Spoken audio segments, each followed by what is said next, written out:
नमस्कार, मैं डॉक्टर आशीष। राहुल गांधी, केजरीवाल और विपक्ष के सारे नेता वो हल्ला मचाते हैं कि देश में महंगाई बहुत बढ़ गई है।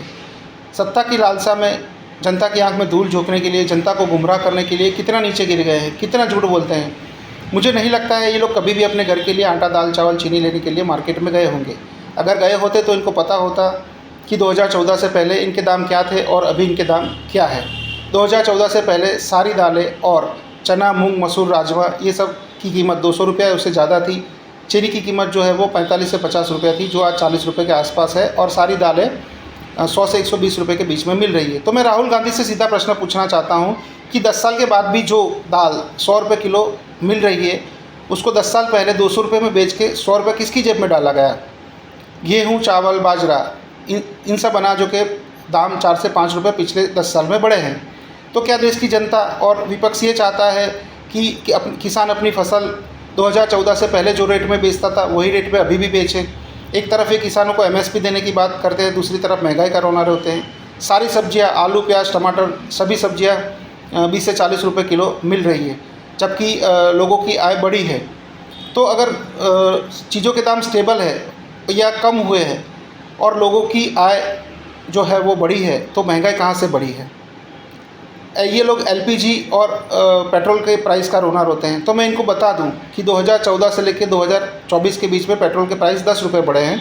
2014 से पहले यूपीए की सरकार में पेट्रोल 85 रुपये लीटर तक बिकता था, जो आज 95 रुपीज़ लीटर तक बिक रहा है।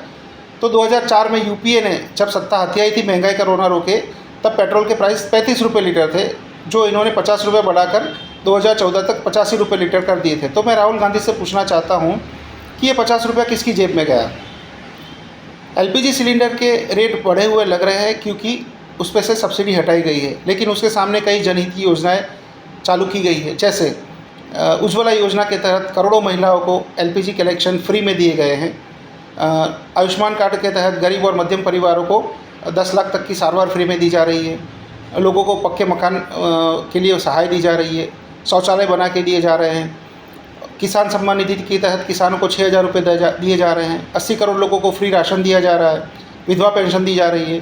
तो ऐसी कई स्कीमें हैं। मैं नहीं मानता हूं कि देश में एक भी व्यक्ति ऐसा होगा जिसको पिछले 10 साल में मोदी की कोई ना कोई योजना का लाभ नहीं मिला होगा, जबकि पिछले 5 साल में 3 बड़ी घटनाएँ हुई है। Corona, Russia Ukraine war, Israel Palestine war, जिसकी वजह से पूरी दुनिया में सारी चीज़ों की कीमतें बढ़ रही है।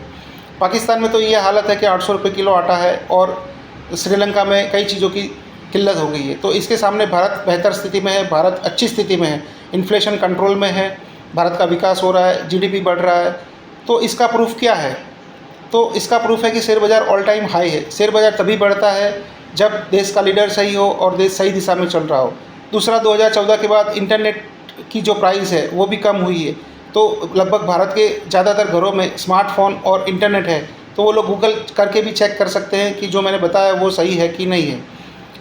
मैं देश की जनता को याद दिला दूं कि मोदी जी जो है 56 इंच का सीना लिए घूमते हैं और पूरे विश्व के नेताओं के सामने आंख से आंख मिलाकर जो देश हित के फैसले लेते हैं, जैसे रसिया से क्रूड ऑयल खरीदना हो रुपये में, या कनाडा को उसकी भाषा में जवाब देना हो, ये सारी ताकत आपके वोट से मिलती है।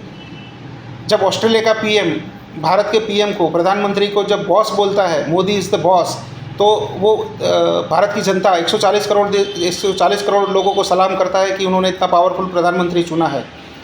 तो आपका वोट सही जगह पर दीजिए और मोदी को 400 प्लस सीट के साथ प्रधानमंत्री बनाइए, ताकि जो देश में आतंकवादी हमले, बॉम्ब ब्लास्ट और दंगे बंद हुए हैं वो फिर से चालू ना हो और आतंकी चूहे फिर से अपना सर ना उठाए। धन्यवाद।